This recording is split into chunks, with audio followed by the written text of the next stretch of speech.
Welcome to Business Talk Sister Gawk. I'm Becca, and today's podcast episode topic is what is a capital campaign and how to use it. And with me today, I have Josh Lindstrom from Fika Coffee. Thank you for being with me today. Hey, thank you, Becca. Yeah, so last episode we talked a lot about coffee roasting, how you got started, what those things were looking like as you like transition from like cottage industry to Department of Ag. And now you guys are off on a new journey, right? You're starting to build out a coffee roasting facility that is far more than a shed in the woods, right? Right.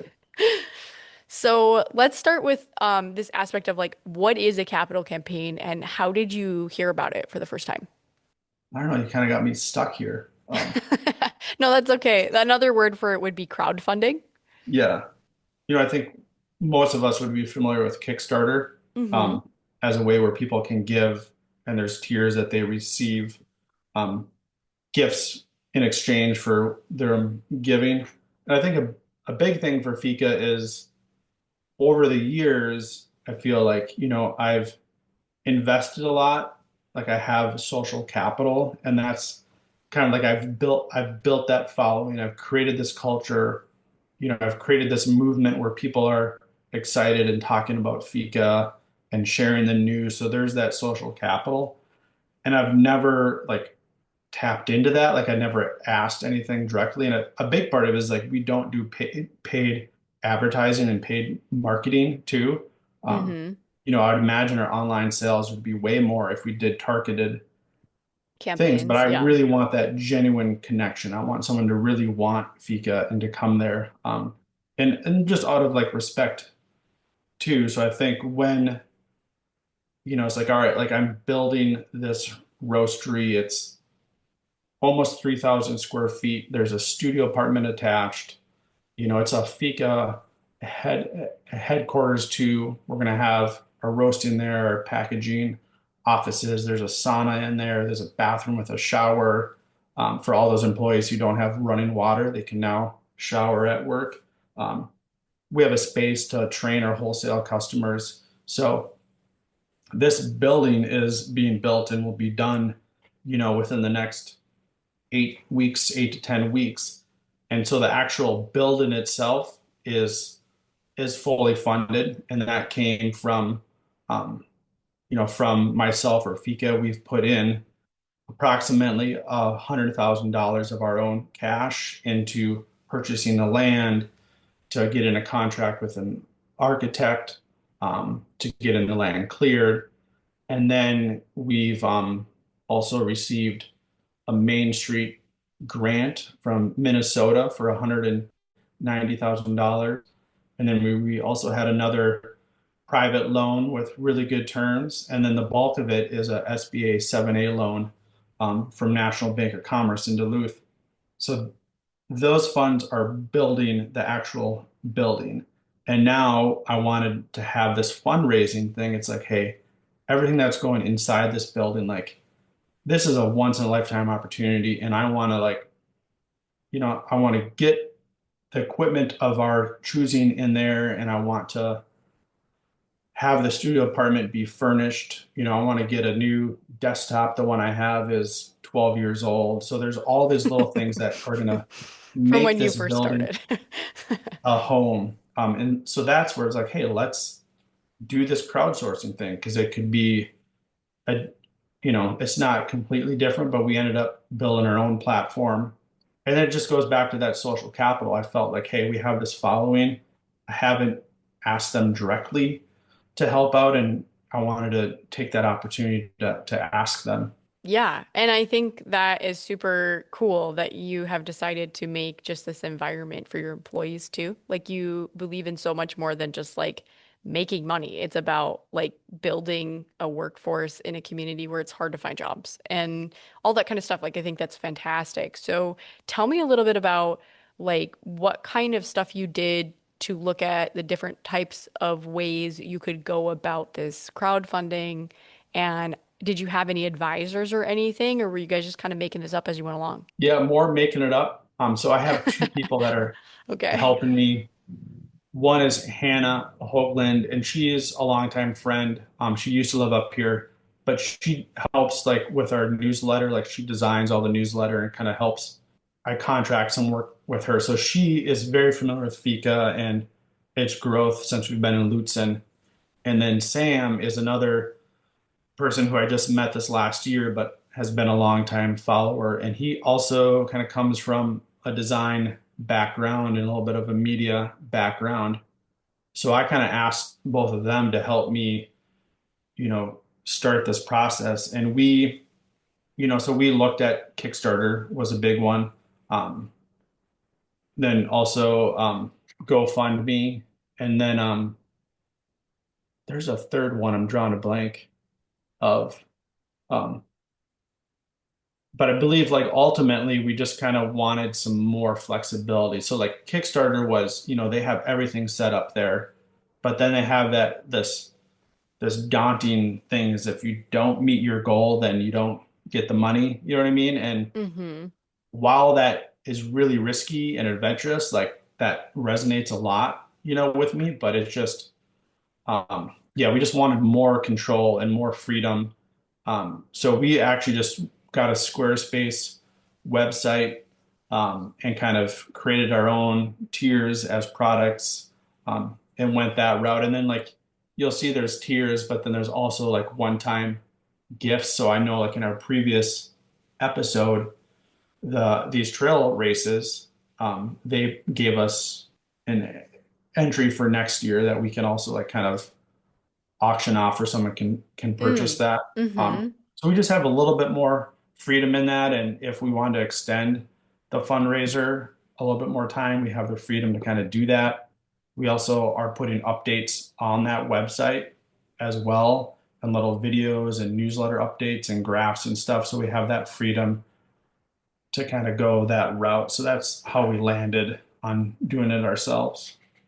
Yeah. Okay. And so that's the givefika.com. Yep. Mm-hmm. Okay. And what have you seen so far as your results? Um, Yeah, so I mean, like, right, I mean, when we launched it, it just like it was, it just kind of like skyrocketed. I think we had like $5,000 in the first 3 days. Wow.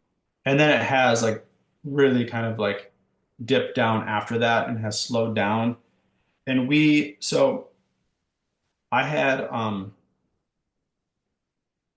had $20,000 of my own money that I was also going to use for this. And then at the time that the campaign started, I had applied for a local grant here and we met the criteria for that grant.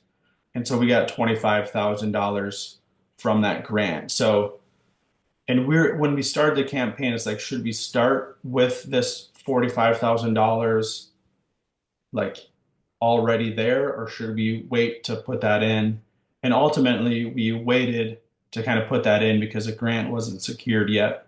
Um, so I think right now we're close to $60,000 and, roughly a 15,000 plus have come in through those donations.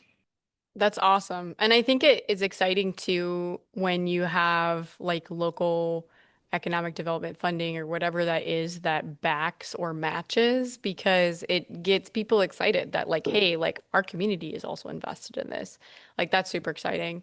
So what have you learned about the process so far that you would recommend to others in using crowdfunding or capital campaigns like this to get their dream accomplished? I'm definitely still in the learning stages. I think a good thing is like, depending on how big your campaign is like being honest with yourself and like what you can actually bring to this campaign. And I think that is always a reality for a business owner to know your strengths and your weaknesses, but it's also a very challenge to kind of accept them too. So I'd say it's important to know, all right, like this is what I'm doing. This is what my role can be in this campaign. And then what is left? Like what are those vacant spots that you need? And find the right people to come in and kind of help you to build that team. And that's important not just to get the work done, but also for the morale to have that encouragement and that support too, because the two people I have, they both love Fika and what I'm doing. So when if donations aren't coming in and I'm getting kind of bummed, it's like, I don't know if we're going to make it. Like they're also there just to encourage me. Yeah, so I think that's a big thing is build that team and to be honest with yourself. Mm-hmm. Well, and I love some of the content you guys have done, like your toilet cleaning challenge. That was pretty hilarious. Yeah. I think so. A lot of the people that follow you guys' social media are excited and cheering you on as well. So that's really cool. Yeah, yeah, that toilet bowl thing was fun. Like I loved those kind of fun videos. That's a little bit of who I am. Yeah, and I would say too, one thing that I was super excited about when you first started was that you did a really nice quality video about what you're doing, the building, and all of that. It just was really well done. Can you tell me a little bit about that process of deciding to put that footage together? Yeah, well, that idea, I think, of even documenting the build as like this.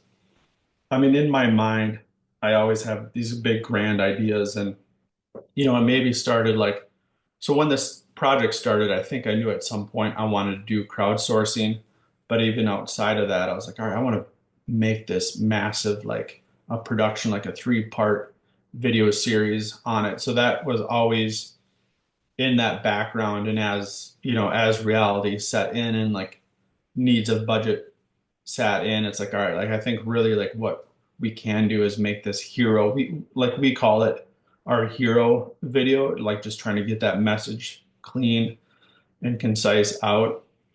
So I was able, the fellow who did a lot of the filming and the production of it, he lives up here part time, so he was up, over the last year and was able to get different shots, and help kind of compile that as well.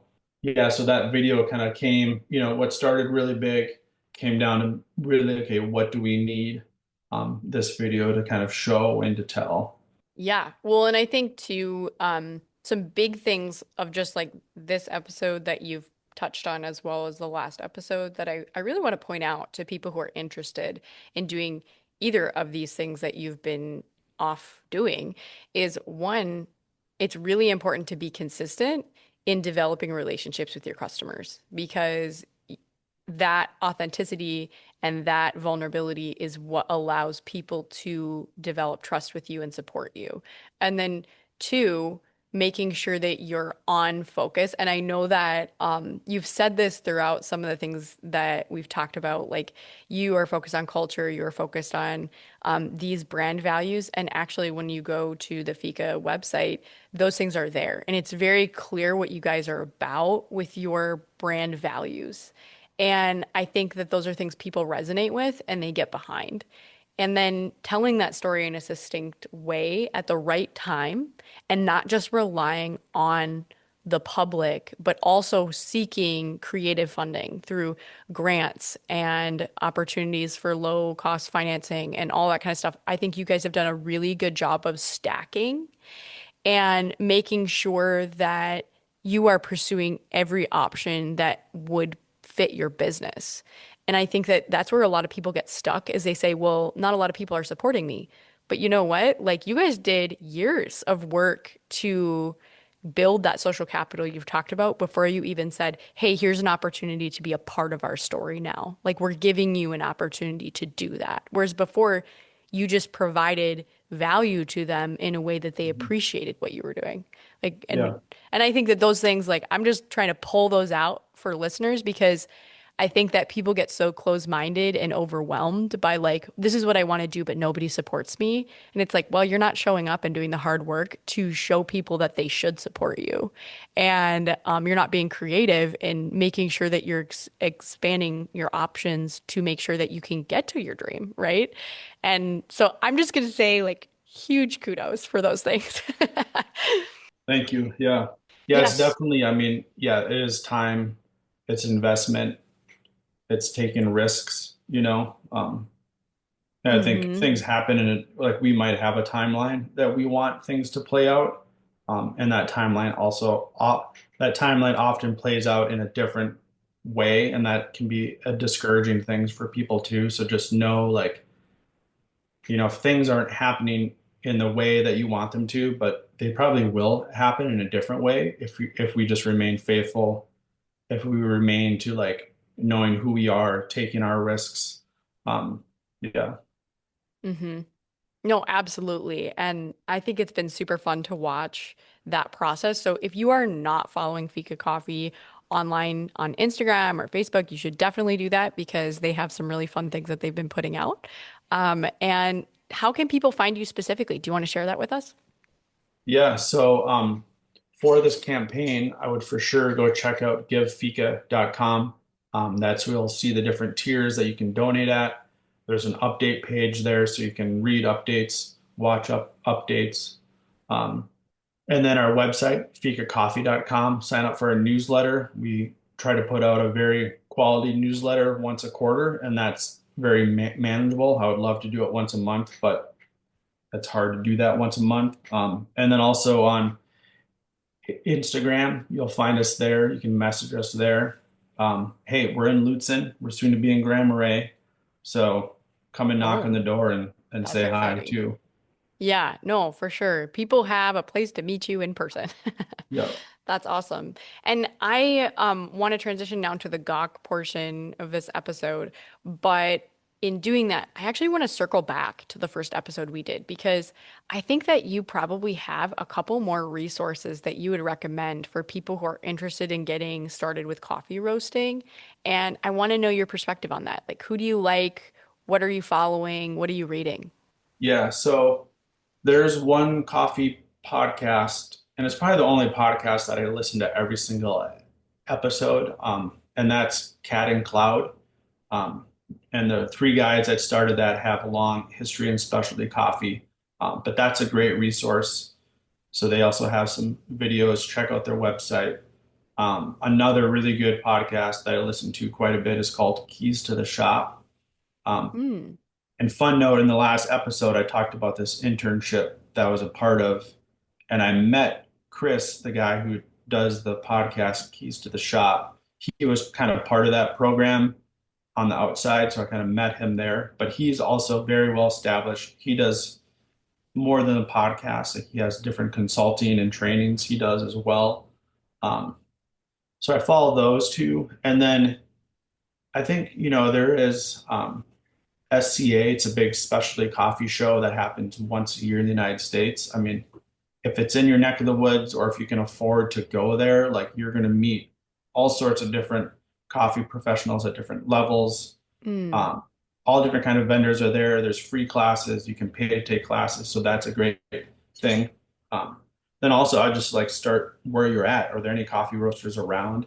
I think majority, majority of coffee roasters I think are pretty open and honest and they want to share information and help people. So yeah, I would just Mm-hmm. draw a little circle around you and kind of start in that small circle and work your way out to the big coffee show.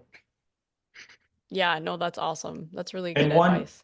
I just want to pitch this here, but one like dream I have that is built off of that internship, Hmm. and now we might have the capabilities to do with our new building, but like I would love to create a very similar program, like a 2-year paid internship with Fika that, either a quarter for 4 months or 6 months, like we kind of go through the coffee business and someone will live in our studio apartment, we'll pay them, but they'll be fulfilling a need of work. And we kind of go through business side, the cafe side, the roasting side, the buying green bean side. Yeah, Mm. so that is a dream that I is out there, I think, in the new future for Fika too.